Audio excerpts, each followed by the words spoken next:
اعوذ باللہ من الشیطان الرجیم بسم اللہ الرحمن الرحیم وَإِنْ أَرَدْتُمُ اسْتِبْدَالَ زَوْجٍ مَّكَانَ زَوْجٍ وَآتَيْتُمْ إِحْدَاهُنَّ قِنطَارًا فَلَا تَأْخُذُوا مِنْهُ شَيْئًا أَتَأْخُذُونَهُ بُهْتَانًا وَإِثْمًا مُّبِينًا وَكَيْفَ تَأْخُذُونَهُ وَقَدْ أَفْضَىٰ بَعْضُكُمْ إِلَىٰ بَعْضٍ وَأَخَذْنَ مِنكُم مِّيثَاقًا غَلِيظًا وَلَا تَنكِحُوا مَا نَكَحَ آبَاؤُكُم مِّنَ النِّسَاءِ إِلَّا مَا قَدْ سَلَفَ إِنَّهُ كَانَ فَاحِشَةً وَمَقْتًا وَسَاءَ سَبِيلًا حُرِّمَتْ عَلَيْكُمْ أُمَّهَاتُكُمْ وَبَنَاتُكُمْ وَأَخَوَاتُكُمْ وَعَمَّاتُكُمْ وَخَالَاتُكُمْ وَبَنَاتُ الْأَخِ وَبَنَاتُ الْأُخْتِ وَأُمَّهَاتُكُمُ اللَّاتِي أَرْضَعْنَكُمْ وَأَخَوَاتُكُمْ من الرضاعة وأمهات نسائكم وربائبكم اللاتي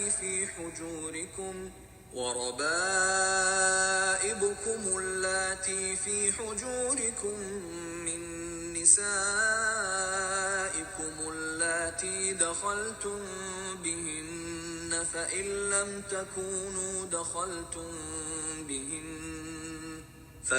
لم تكونوا دخلتم بهن فلا جناح عليكم وحلائل أبنائكم الذين من أصلابكم وأن تجمعوا بين الأختين إلا ما قد سلف إن الله كان غفورا رحيما۔ السلام علیکم ورحمۃ اللہ وبرکاتہ۔ میری پیاری بہنوں، کیسے ہیں آپ؟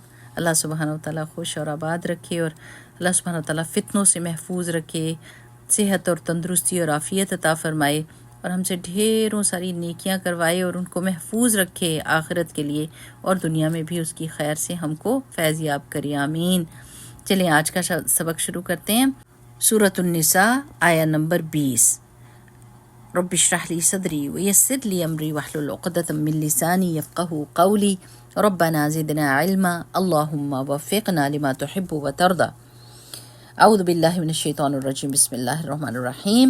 وَإِنْ اور اگر، اردتم ارادہ کرو تم، را واو دال سے ہے، کسی خیال کا دل میں آنا، ارادہ کرنا، استبدالا، استبدلا یستبدلو استبدال، یہ باب استفعال سے ہے، ٹھیک ہے۔ باب استفعال میں کچھ چاہنے کا مفہوم ہوتا ہے، جیسے آپ کہتے ہیں نا استغفار، مغفرت چاہنا، استسقاء نماز کے لیے استعمال ہوتا ہے، پانی چاہنا، ہے نا۔ تو اسی طرح استبدال بدلنا چاہنا، کہ تم نے ارادہ کیا بدلنے کا، کیا، زوجن بیوی کو، مکان زوجن جگہ بیوی کے، یعنی پہلی بیوی کی جگہ دوسری بیوی کو لانے کا ارادہ کیا۔ وَآتَيْتُمْ اور دے دیا تم نے، آتَيْتُمْ کس سے ہے؟ حمزہ تا یا سے، ٹھیک ہے۔ احداہن ان میں سے کسی ایک کو، قنطارن قاف نون طا را، یہ ربائی ہے، قنطار ڈھیروں مال کو کہتے ہیں، سونے کا 1000 مثقال، یا گائے کی کھال بھر کر سونا دینا، یعنی گائے کی کھال میں بھر کر سونا دینا، قنطار کہہ رہا تھا۔ قنطارن اگر تم دے چکے ہو کسی ایک کو ان میں سے ایک قنطار، اتنا زیادہ سونا بھی، فلا تأخذوا تو نہ تم لو، حمزہ خا دال سے ہے، اخذا کا مطلب ہوتا ہے لینا، منہ اس میں سے، یعنی اس قنطار میں سے، شیئا کچھ بھی، اتاخذونہ، اتاخذون کیا، حمزہ استفہام کا ہے، استفہام کہتے ہیں کوشچن کرنے کو، تو کیا، تاخذون تم لوگے، حمزہ خادال سے ہی، ہو اس کو یعنی اس قنطار کو، بہتانن، با ہا تا اس کا روٹ لیٹر ہے۔ آپ نے یہ لفظ پہلے بھی پڑھا ہے سورہ بقرہ میں، کہ جب حضرت ابراہیم علیہ السلام نے اس کو کہا تھا، نمرود کو کہا تھا کہ ان اللہ یاتی بالشمس من المشرق فاتی بہا من المغرب فبہت الذی کفر، کہ جب انہوں نے کہا کہ میرا رب تو اللہ سبحانہ و تعالیٰ جو ہے وہ سورج کو مشرق سے لے کر آتا ہے، تم مغرب سے لے آؤ، تو حیران ہو گیا، فبہت الذی کفر، جس نے کفر کیا تھا وہ حیران ہو گیا۔ تو بہتا جو ہوتا ہے نا، بہتان، وہ بھی حیران کر دیتا نا، الزام لگا کر، الزام، بہتان الزام کو کہتے ہیں نا، ایسا الزام جو حیران ہی کر دے کہ یہ آئے ہی کدھر سے بات ہے۔ تو اللہ تعالیٰ کہہ رہے ہیں کیا تم ان سے لوگے الزام لگا کر، یعنی جھوٹے الزام لگا کے، بہتان گھڑ کے، وَإِثْمًا اور گناہ کر کے، مبینہ کھلم کھلا، یعنی صرف پیسے کی خاطر تم اپنی ایمان کو بیچ دو گے اور تم ان کے اوپر بہتان لگاؤ گے اور گناہ کماؤ گے کھلم کھلا۔ وَكَيْفَ اور کس طرح، تأخذون تم لے سکتے ہو یا تم لوگے، ہو اس کو یعنی اس قنطار کو، اس مال کو، وقد اور تحقیق، افضا، فا ضاد یا سے ہے، افضا کا مطلب ہے مرد کا عورت سے تنہائی میں ملنے کو کہتے ہیں، یعنی ایک استعارہ ہے، ایک دوسرے سے فائدہ اٹھانا۔ تو وقد افضا اور تحقیق پہنچ چکا، بعضکم تم میں سے بعد کو، الی بعض طرف بعد کے یعنی فائدہ، واخذنا اور لے چکی وہ، یہ نون نسوہ کا ہے عورتوں کے لیے، واخذنا وہ لے چکی، منکم تم میں سے، میثاقاً وعدہ، عہد، واو ثا قاف سے کہتے ہیں، یہ روٹ لیٹر ہے اس کا، وثقہ کا مطلب ہوتا ہے مضبوط باندھنا، غلیظہ پختہ، غلظ کہتے ہیں وہ چیز جو چپک جائے، عذاب کے لیے بھی آتا ہے نا، عذاباً غلیظہ، تو ایسا عذاب جو چپک جائے۔ تو یہاں پر کس کے لیے غلیظہ کا ورڈ یوز ہوا ہے کہ غلیظ سخت کو بھی کہتے ہیں، سخت، تو ایک پختہ مضبوط عہد، یعنی تم ایک دوسرے سے فائدہ اٹھا چکے اور وہ عورتیں لے چکی تم سے پختہ عہد، یعنی نکاح کی صورت میں۔ اب اس کا رواں ترجمہ دیکھتے ہیں کہ اللہ تعالیٰ فرماتے ہیں، اور اگر تم ایک بیوی کی جگہ دوسری بیوی لانا چاہو تو تم نے اس سے خواہ ڈھیر سا مال دیا ہو تو بھی اس میں سے کچھ واپس نہ لو، کیا تم اس پر بہتان رکھ کر اور سری گناہ کے مرتکب ہو کر اس سے مال لینا چاہتے ہو؟ اور تم لے بھی کیسے سکتے ہو جبکہ تم ایک دوسرے سے لطف اندوز ہو چکی ہو اور وہ تم سے پختہ عہد لے چکی ہیں۔ اب پیچھے جو ہم نے آیات پڑھی تھی وہ کیا تھی کہ بیویوں کے ساتھ حسن معاشرت کرو، جیسے رسول اللہ صلی اللہ علیہ وسلم نے فرمایا تھا کہ مومنوں میں سب سے کامل وہ شخص ہے جس کے اخلاق اچھے ہوں، اور تم میں سے بہتر وہ شخص ہے جو اپنی بیویوں کے حق میں بہتر ہو۔ رسول اللہ صلی اللہ علیہ وسلم نے حجۃ الوداع میں بھی فرمایا تھا کہ عورتوں کے معاملے میں اللہ سے ڈرتے رہنا، کیونکہ تم نے انہیں اللہ کی ذمہ داری پر حاصل کیا ہے اور ان کی شرمگاہوں کو اللہ کے کلمے کے ساتھ حلال کیا ہے، یعنی ان کا ضامن کون ہے؟ اللہ سبحانہ و تعالیٰ۔ اللہ سبحانہ و تعالیٰ کا نام لے کر تم نے ان کی ذمہ داری اپنے سر پر رکھی ہے۔ پھر رسول اللہ صلی اللہ علیہ وسلم نے فرمایا، کوئی مومن اپنی مومنہ بیوی سے بغض نہ رکھے، اگر اسے اس کی کوئی عادت ناپسند ہوگی تو ضرور کوئی دوسری پسند بھی ہوگی، ٹھیک ہے نا؟ تو سبحان اللہ کہ اللہ سبحانہ تعالیٰ نے بہترین طریقے سے بیویوں کے ساتھ معاملہ کرنے کا حکم دیا ہے آدمیوں کو۔ اب وہ آیت آ رہی ہے کہ ایسی سچویشن کریٹ ہو گئی ہے کہ جب ناپسندیدگی میاں بیوی میں شروع ہوتی ہے تو کیا ہوتا ہے، حکم مقرر کرتے ہیں، عورت کی طرف سے ایک حکم، آدمی کی طرف سے ایک حکم، جو آپس میں بات چیت کرتا ہے اور صلح صفائی کرانے کی کوشش کرتا ہے، اچھی باتیں، محبت کی باتیں اور صلح صفائی کی باتیں کرتے ہیں۔ لیکن کبھی کبھی سچویشن ایسی ہو جاتی ہے کہ آدمی نہیں رہ سکتا یا عورت کو برداشت نہیں کر سکتا اور وہ دوسری عورت لانا چاہتا ہے، تو طلاق کے وقت بھی اللہ سبحانہ و تعالیٰ عورت کے بہاف پہ بات کرتے ہیں۔ اور ذرا دیکھیں کہ کیا کہ طلاق دیتے وقت عورت سے مال ہتھیانے کی کوشش نہیں کرنی چاہیے۔ یہاں دینے سے مراد صرف حق مہر نہیں ہے، اس کے علاوہ بھی اگر بیویوں کو کچھ بھی دے چکے ہو، ہیرے کی انگوٹھیاں دے چکے ہو، کوئی جائیداد دے چکے ہو، کوئی پیسہ دے چکے ہو، تو وہ ہرگز واپس نہیں لینا چاہیے۔ بیوی کا تو چلے حق بھی ہوتا ہے، اگر انسان نے کسی دوسرے انسان کو بھی کوئی چیز دی ہو، تحفہ دیا ہو، تو اس کو واپس لینے سے منع کیا گیا ہے، کیونکہ رسول اللہ صلی اللہ علیہ وسلم نے فرمایا تھا کہ اپنے صدقے، اور دوسری روایت میں اپنے ہبہ یعنی اپنے تحفے کو واپس لینے والا اس کتے کی طرح ہے جو اپنی قے کو چاٹ لیتا ہے۔ استغفر اللہ العظیم، کتنی کراہت آتی ہے نا اس بات سے، کتنا ایسے دل خراب ہو جاتا ہے، لیکن یہ ایسی ہی مثال ہے کہ اپنا تحفہ دیا ہوا واپس لیا جائے۔ جیسے آپ کو پتہ ہے کہ ایک دفعہ حضرت عمر رضی اللہ تعالیٰ عنہ نے کسی بندے کو گھوڑا دیا، اور وہ بہت اعلیٰ نسل کا گھوڑا تھا، اچھا گھوڑا تھا کہ وہ استعمال کرے اس کو۔ تو کچھ دن گزرے تو حضرت عمر نے دیکھا کہ وہ گھوڑا اتنا لاغر ہو گیا اور وہ اس کا خیال نہیں رکھ رہا، تو حضرت عمر نے خیال کیا کہ میں اس سے گھوڑا واپس لے لیتا ہوں، تو رسول اللہ صلی اللہ علیہ وسلم نے فرمایا نہیں۔ تو حضرت عمر نے کہا کہ یا رسول اللہ صلی اللہ علیہ وسلم، میں اس کو پیسے دے کے وہ گھوڑا خرید لیتا ہوں، تو رسول اللہ صلی اللہ علیہ وسلم نے فرمایا نہیں، آپ نے ایسا بھی نہیں کرنا، بس ایک دفعہ جو چیز دے دی ہے اس کو واپس پلٹانا نہیں اپنی طرف۔ تو یہاں پر منع کیا جا رہا ہے کہ عورت کو دیا ہوا مال آپ نے اتنی محبت میں آ کے اس کو دے دیا، اور اب جب آپ کو طلاق دینے کی باری آئی ہے تو آپ اس سے چھیننا چاہتے ہیں، اور پھر چھیننے کے لیے بھی کیا ہتھ کنڈے استعمال کرنا، بہتان لگا کے، اس کے اوپر الزام لگا کے۔ اچھا، بہتان ایسی چیز ہوتی ہے جیسے آپ بہت بھی کہتے ہیں نا، بہت زیادہ مزیدار ہے نا، تو جب آپ کسی ایگزیجریشن کر رہے ہوتے ہیں تو وہ حیرانی والی بات ہوتی ہے نا، اردو میں بھی ایسے ہی استعمال کرتے ہیں۔ تو بہتان بھی ایک ایسی چیز ہوتی ہے جو ایگزیجریشن ہوتی ہے، اور یعنی غلط بیانی ہوتی ہے اور دوسرے کو حیران کر دیتی ہے۔ تو یہ بہتان اور صریح گناہ اس لحاظ سے ہے کہ نکاح کے وقت بھری مجلس میں گواہوں کی موجودگی میں وہ حق مہر دیا گیا تھا، اور اب اس کو واپس لینے کے لیے ہتھ کنڈے استعمال کرنا، یہ بدترین جرم ہے۔ اللہ سبحانہ و تعالیٰ کو یہ چیز بہت ناپسند ہے۔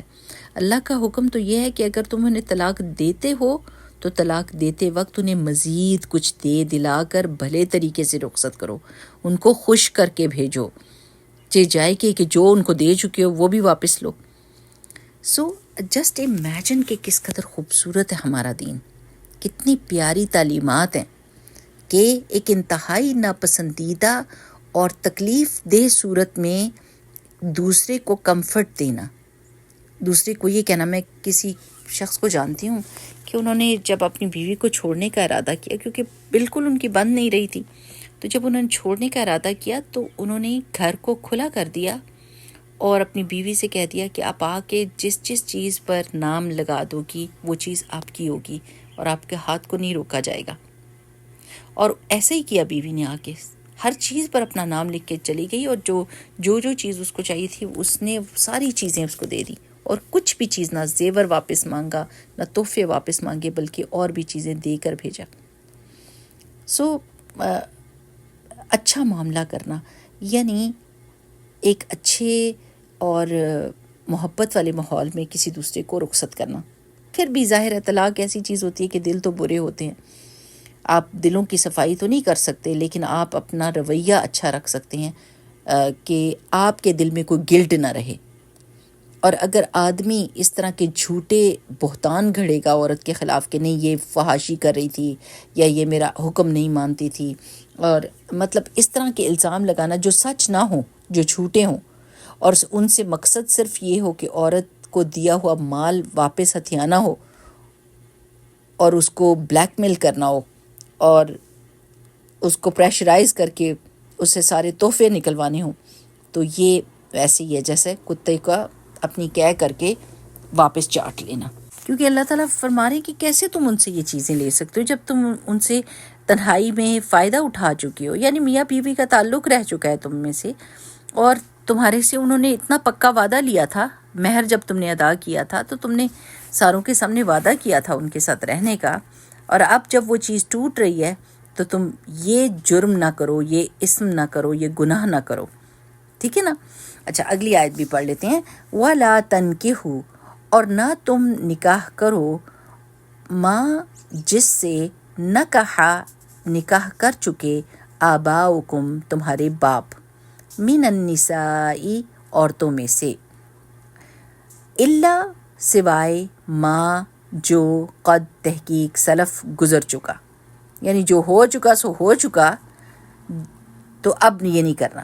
انہو بے شک وہ، یعنی یہ عمل اپنی سوتیلی ماؤں سے نکاح کرنا، کانا ہے فاحشتاً ایک کھلی فحاشی برائی، ومقتن میم قاف تا سے ہے، مقتن کا مطلب ہے دشمنی کا سبب، ناراضگی کا سبب، وساء اور بہت برا، سبیلا راستہ، حرمت حرام کر دی گئیں، علیکم اوپر تمہارے، امہاتکم تمہاری مائیں، یہ مضاف الیہ ہے. آپ یہ ورڈ سن لیں، پھر میں بعد میں آپ کو بتاؤں گی. جس ورڈ میں کا کی کیا آتا ہے نا دو ورڈز کے بیچ میں، وہ مضاف الیہ ہوتے ہیں. ٹھیک ہے. اضافت کا مطلب ہوتا ہے رشتہ، تعلق. تو ایک جو ہوتا ہے تعلق بتایا جا رہا ہوتا ہے، اور ایک جس سے تعلق بتایا جا رہا ہوتا ہے. ٹھیک ہے. امہاتکم تمہاری مائیں، یعنی اگر دوسرے طریقے سے بولیں تو کیا کہیں، تم کی مائیں، تمہاری مائیں. ٹھیک ہے. اور امہات حمزہ میم سے ہے، امتن کی جمع. وبناتکم بنات بنتن کی جمع ہے، اور بنت کس کو کہتے ہیں، بیٹیاں تمہاری. واخواتکم اخوات کس کی جمع ہے، اخوتن کی جمع، تمہاری بہنیں. وعماتکم اور تمہاری پھپھیاں، عمتن کی جمع ہے، عین میم سے. وخالاتکم اور تمہاری خالائیں، خالہ کی جمع ہے. وبنات الاخی اور بیٹیاں تمہارے بھائی کی. دیکھیں آ گیا نا بھائی کی. بنات الاخی تمہارے بھائی کی بیٹیاں، وبنات الاختی اور بیٹیاں تمہاری بہن کی، یعنی بھتیجیاں اور بھانجیاں. وامہاتکم اور تمہاری مائیں، اللاتی اللتی کی جمع ہے. اللتی عورت کے لیے استعمال ہوتا ہے اسم موصولہ. ٹھیک ہے نا. جیسے الذین جمع ہے الذی کی، الذین آدمیوں کے لیے استعمال ہوتا ہے، الذی اس کی واحد ہے. ایسے ہی اللاتی جمع ہے اللتی کی، عورتوں کے لیے استعمال ہوتا ہے. وہ عورتیں جو ارضعنکم جنہوں نے دودھ پلایا تم کو، یعنی رضائی مائیں. واخواتکم اور بہنیں تمہاری، من الرضاعتی تمہاری رضاعت سے، یعنی دودھ شریک بہنیں بھی. یہ میں بعد میں آپ کو سمجھاؤں گی. وامہات اور مائیں، نسائکم تمہاری بیویوں کی، یعنی ساسیں تمہاری. وربائبکم اور بیٹیاں تمہاری بیویوں کی، اللاتی وہ جو فی حجورکم تمہاری گودوں میں ہیں. حجور ہجر کی جمع ہے، یعنی تمہاری گودوں میں ہیں. من نسائکم تمہاری بیویوں میں سے، اللاتی وہ جو دخول کیا تم نے، بہنہ ان کے ساتھ، یعنی جن کے ساتھ جسمانی تعلق قائم کر لیا، ان کی بیٹیاں. فَإِن لَمْ تَكُونُوا دَخَلْتُمْ بِهِنَّ فَإِن لَمْ پھر اگر نہیں، تکونو کر چکے تم، دخلتم دخول، بہنہ ان کے ساتھ، فلا تو نہیں، جناح کوئی گناہ، علیکم تم پر، کہ تم ان لڑکیوں سے نکاح کر سکتے ہو. وحلائل حلائل حلیلہ کی جمع ہے، بیویاں ابنائکم تمہارے بیٹوں کی، یعنی بہویں. الذین وہ جو من اصلابکم تمہاری پشت سے ہیں، وہ بیٹے جو تمہاری پشت سے ہیں، یعنی تمہارے اپنے اصلی بیٹے، صلبی بیٹے. ٹھیک ہے نا. ان کی بیویاں بھی حرام ہیں. یعنی یہ لسٹ ہے ان عورتوں کی جن سے نکاح نہیں ہو سکتا، حرمات میں آتی ہیں یہ. وَأَن اور یہ بھی حرام ہے کیا، وَأَن یہ کہ تجمعو تم جمع کرو، جن میں معین سے ہے، بین الاختین دو بہنوں کے درمیان، اختن کی جمع ہے، الا مگر ما جو قد تحقیق سلف گزر چکا، یعنی جو ہو چکا سو ہو چکا، اب نہ یہ کرنا. ان اللہ بے شک اللہ تعالیٰ کانا ہے غفور الرحیمہ بہت بخشنے والا اور بہت رحم کرنے والا۔ اب اللہ سبحانہ تعالیٰ کیا بات کر رہے ہیں، ہم پہلے اس کا دیکھ لیتے ہیں رواں ترجمہ تاکہ بات سمجھ آ جائے۔ اللہ تعالیٰ فرماتے ہیں اور جن عورتوں کو تمہارے باپ نکاح میں لا چکے ہیں ان سے نکاح نہ کرو مگر پہلے جو ہو چکا سو ہو چکا، یہ بڑی بے حیائی اور بیزاری کی بات ہے اور برا چلن ہے۔ تم پر حرام کی گئی ہیں تمہاری مائیں، تمہاری بیٹیاں، تمہاری بہنیں، تمہاری پھوپھیاں، تمہاری خالائیں، تمہاری بھتیجیاں، بھانجیاں، تمہاری وہ مائیں جنہوں نے تمہیں دودھ پلایا ہو، اور تمہاری دودھ شریک بہنیں، تمہاری بیویوں کی مائیں، اور تمہاری بیویوں کی وہ بیٹیاں جو تمہاری گود میں پرورش پا رہی ہوں، بشرط یہ کہ تم اپنی بیویوں سے صحبت کر چکے ہو۔ اگر ابھی تک صحبت نہیں کی تو ان کو چھوڑ کر ان کی لڑکیوں سے نکاح کر لینے میں تم پر کوئی گناہ نہیں، اور تمہارے ان بیٹوں کی بیویاں بھی تم پر حرام ہیں جو تمہارے صلب سے ہوں، نیز یہ کہ تم دو بہنوں کو اپنے نکاح میں جمع کر لو مگر جو پہلے گزر چکا سو گزر چکا، کیونکہ اللہ تعالیٰ بہت بخشنے والا اور رحم کرنے والا ہے۔ اب یہ جو آیات ہیں وہ کس چیز کے بارے میں ہے کہ سوتیلی ماؤں سے نکاح جائز نہیں۔ یہ نعوذ باللہ پرانے زمانے میں جاہلیت میں ایسا ہوتا تھا کہ ورثے کا مال سمجھ کے اور زبردستی ان کا نکاح کر لیتے تھے اپنے ساتھ۔ یہ سب باتیں انتہائی شرمناک اور قابل مذمت ہیں، یعنی جس عورت سے باپ نے نکاح کیا ہو اور تعلق قائم کیا ہو اسی سے بیٹا کر رہا ہو، استغفر اللہ العظیم۔ البتہ جو نکاح اس حکم کے آنے سے پہلے یہ لوگ کر چکے تھے، اب وہ گلٹ کیسے دھلے؟ تو اللہ سبحانہ وتعالی نے اس کو معاف کیا کہ جو ہو چکا وہ تو تم نے جہالت میں کیا تھا، اور ہو سکتا ہے کہ ایسے نکاح کی نتیجے میں کوئی بچے بھی پیدا ہوں، تو ان سب چیزوں کو معاف کیا گیا اور اب اس چیز کو حرام قرار دے دیا گیا کہ سوتیلی ماں سے نکاح نہیں کرنا۔ اب آگے پوری لسٹ آتی ہے ان حرمات کی جن کے ساتھ آدمی نکاح نہیں کر سکتا۔ یہ اس قدر خوبصورت بات ہے کہ اللہ سبحانہ وتعالیٰ نے کچھ ایسے رشتے رکھ دیے ہیں کہ گھر میں اکیلے بھی ہونا، ماموں ہے، چچا ہے، باپ ہے، بھائی ہے، عورت بالکل بے فکر اور بے پرواہ ہوتی ہے، اس کو پتہ ہے کہ یہ میری پروٹیکشن کرنے والے لوگ ہیں، یہ مجھے اس نگاہ سے نہیں دیکھیں گے جیسے غیر مرد دیکھتا ہے۔ تو حرام رشتوں کی تفصیل کیا ہے؟ حرام کیسے؟ حرمتین کی، ان کے ساتھ نکاح حرام ہے۔ مائیں اور ان میں دادیاں اور نانیاں بھی شامل ہیں اوپر تک، بیٹیاں اور ان میں پوتیاں اور نواسیاں بھی شامل ہیں نیچے تک، بہنیں اور ان میں سگی، الاتی، اخیافی بہنیں سب شامل ہیں، یعنی باپ کی طرف سے جو آئی ہوئی ہیں بہنیں، باپ ایک ہے اور مائیں دو تھیں، یا ماں ایک ہے اور باپ دو تھے، تو دونوں طرح سے بہنیں جو ہوتی ہیں، پھوپھیاں، پھر خالائیں، خواہ یہ سگی ہوں یا خیافی ہوں یا الاتی ہوں، سب حرام ہیں۔ بھتیجیاں اور ان کی بیٹیاں، ٹھیک ہے، بھانجیاں اور ان کی بیٹیاں، رضائی مائیں، اور یہ سگی بھانجیوں اور سگی بھتیجیوں کی بات ہو رہی ہے، اوکے؟ یہ ایسے نہیں کہ جو رشتے میں لگتی ہے بھتیجی، نہیں، جو ریئل بھتیجی ہوتی ہے اس کی بیٹیاں اور بھانجیاں اور ان کی بیٹیاں، اور رضائی مائیں، رضائی بہنیں، اور رضاعت کی روح سے وہ سب رشتے حرام ہیں جو نسب کی روح سے حرام ہیں، بالکل ایک جیسا ہو جاتا ہے۔ ساس اور سالیاں بھی جب تک بہن نکاح میں ہے تو سالی سے بھی شادی نہیں کر سکتے۔ اچھا، ساس کے بارے میں کیا ہے کہ اگر خالی نکاح بھی ہوا ہو نا، خالی نکاح ہوا ہے، رخصتی نہیں بھی ہوئی، تو ساس محرمات میں سے ہو جاتی ہے، ٹھیک ہے؟ تو پھر بیٹیاں اور سوتیلی بیٹیاں، پھر بہو، حقیقی بیٹے کی بیوہ سے نکاح بھی حرام ہے، حقیقی بیٹے کی جو بیوی ہو۔ دو بہنوں کو بیک وقت ایک نکاح میں جمع کرنا حرام ہے، ایک آدمی دو بہنوں سے نکاح نہیں کر سکتا، ٹھیک ہے نا؟ تو آگے آئے گا کہ جن کی شادی ہوئی ہوتی ہے ان سے بھی نکاح نہیں کر سکتا، آلریڈی وہ ایک شادی میں ہیں تو ان کے ساتھ شادی نہیں ہو سکتی۔ تو یہ محرمات ہیں، یہ وہ عورتیں ہیں جن سے نکاح حرام ہے، اللہ تعالیٰ نے کیا۔ رضاعت کے بارے میں کچھ احادیث ہیں، آپ صلی اللہ علیہ وسلم نے فرمایا جو رشتے نسب سے کی روح سے حرام ہیں وہ رضاعت سے بھی حرام ہو جاتے ہیں۔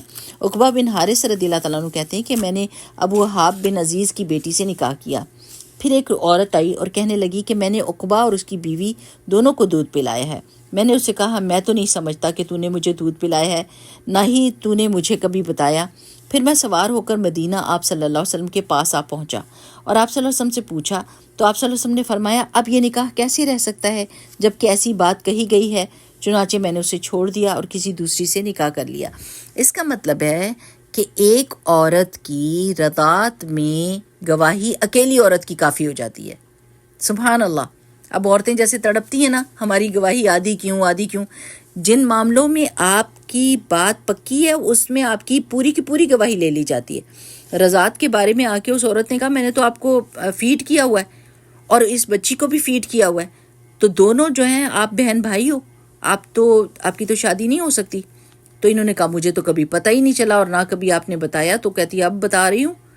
تو جب رسول اللہ صلی اللہ علیہ وسلم سے جا کے پوچھا تو انہوں نے کہا کہ جب رضاعت کے بارے میں آ گئی ہے گواہی تو پھر آپ کیسے میاں بیوی رہ سکتے ہو؟ تو انہوں نے اس کو چھوڑ دیا تھا۔ سیدہ عائشہ رضی اللہ تعالیٰ عنہ فرماتی ہیں کہ رضاعت وہی معتبر ہے جو کم سنی میں بھوک بند کر دے، یعنی اچھے سے پیٹ بھر کر دودھ پلایا ہوا ہو۔ سیدہ عائشہ رضی اللہ تعالیٰ عنہ فرماتی ہیں کہ ابو قیس کا بھائی افلح میرا رضاعی چچا تھا، وہ میرے ہاں آیا اور اندر آنے کی اجازت چاہی۔ یہ واقعہ پردہ کا حکم آنے کے بعد کا ہے، لہٰذا میں نے اسے اجازت نہیں دی۔ یعنی گھر میں اور بھی لوگ تھے لیکن وہ آئے تو پردہ کے حکم آ چکا تھا۔ جب رسول اللہ صلی اللہ علیہ وسلم آئے تو میں نے ان سے بیان کیا، آپ صلی اللہ علیہ وسلم نے مجھے حکم دیا کہ میں انہیں اندر آنے کی اجازت دے دوں کیونکہ وہ میرے رضاعی چچا ہیں، وہ ایسی ہیں جیسے اصل چچا ہوتا ہے۔ اب دیکھیں کہ ایک وقت میں ایک آدمی کا دو بہنوں سے نکاح حرام ہے۔ پھوپھی اور بھتیجی کو اکٹھا ایک جگہ پہ رکھنا، یعنی ایک آدمی پھوپھی اور بھتیجی سے شادی کر لے، دونوں کو سے ایک وقت میں غلط ہے، حرام ہے۔ اور خالہ اور بھانجی کو جمع کرنا حرام ہے۔ چنانچہ جابر رضی اللہ تعالیٰ عنہ سے روایت ہے کہ آپ صلی اللہ علیہ وسلم نے فرمایا پھوپھی بھتیجی اور خالہ بھانجی کو بھی ایک نکاح میں جمع نہ کیا جائے۔ کیونکہ یہ تو محبت کے رشتے ہوتے ہیں نا، اور سوکنوں کے درمیان میں کیا ہوتا ہے، آپس میں ایک ٹسل ہوتی ہے، آ جاتی ہے دل کے اندر، تو وہ پھر دو نقصان ہو جائیں گے۔ بیوی کے طور پہ بھی وہ ایک دوسرے سے ٹسل کریں گی اور پھوپھی بھتیجی کا رشتہ یا بھانجی اور خالہ کا رشتہ بھی خراب ہو جائے گا۔ لہٰذا اس لیے اس چیز کو منع کیا گیا ہے۔ جب ایک فوت ہو جائے تو پھر دوسرے سے شادی کر لے تو کوئی بات نہیں، لیکن ایک وقت میں دونوں سے شادی نہیں کی جا سکتی۔ اسی طرح دو بہنوں کو ایک نکاح میں نہیں جمع کیا جا سکتا۔ ہاں، ایک فوت ہو جائے تو دوسری سے نکاح کیا جا سکتا ہے، یا ایک کو طلاق ہو جائے تو دوسرے سے نکاح کیا جا سکتا ہے، لیکن ایک وقت میں دونوں کو اکٹھا نہیں رکھ سکتے۔ ٹھیک، چلیے اللہ سبحانہ وتعالیٰ ہمارے لیے آسانی کرے اور ہمارے معاشرے میں اللہ سبحانہ وتعالیٰ اپنے دین کی جو سچی پہچان ہے، سچی انڈرسٹینڈنگ ہے وہ لے آئے تاکہ ہمارا معاشرہ ایک خوبصورت معاشرہ بن جائے۔ اس وقت تو میں یہ کہوں گی کہ ہمارا معاشرہ ایک مکسچر بنا ہوا ہے، ہندو سے کچھ لے لیا، کچھ عیسائیوں سے لے لیا، کچھ ادھر سے لے لیا، کچھ ادھر سے لے لیا، اور اس کے مکسچر میں اس قدر خرابی ہے۔ اور مسلمانوں کو یہ بھی نہیں پتہ کہ ایک وقت میں دو بہنوں کے ساتھ ایک بندہ نکاح نہیں کر سکتا۔ کہ کسی نے ڈاکٹر ذاکر نائک جو ہیں وہ آنسر کر رہے تھے کویشچن کو، تو وہ کہنے لگا کہ میرے پاس تو دو بہنوں سے میں نے شادی کی ہوئی ہے، یہ ابھی کی بات ہے، اس زمانے کی۔ تو انہوں نے کہا کہ یہ تو اللہ تعالیٰ نے اجازت نہیں دی اس چیز کی۔ تو سبحان اللہ، لوگوں کو اللہ تعالیٰ کے احکام کا پتہ ہی نہیں ہے، لہٰذا بالضرور لوگوں کو بتانا چاہیے اس چیز کا، اور قرآن کو سمجھ کے پڑھیں میری پیاری بہنوں، قرآن کو سمجھ کر پڑھیں۔ قرآن عمل کی کتاب ہے، اس کی تلاوت کو لازم اس لیے قرار دیا گیا تھا تاکہ ہم اس کو سمجھیں۔ صرف تلاوت ہی کافی نہیں ہو جاتی، تلاوت کو یہ کتاب فالو کرنے کے لیے ہے، اس پر عمل کرنا ہے، تو جب تک سمجھیں گے نہیں تو عمل کیسے کریں گے؟ ہم دعا مانگتے ہیں کہ اللہم وفقنا لما تحب و ترضى، اللہم انفعنا بما علمتنا وعلمنا ما ينفعنا وزدنا علما، آمین۔ بارک اللہ فیکم، سبحانک اللہم وبحمدک، نشہد ان لا الہ الا انت، نستغفرک ونتوب الیک۔ السلام علیکم ورحمۃ اللہ وبرکاتہ۔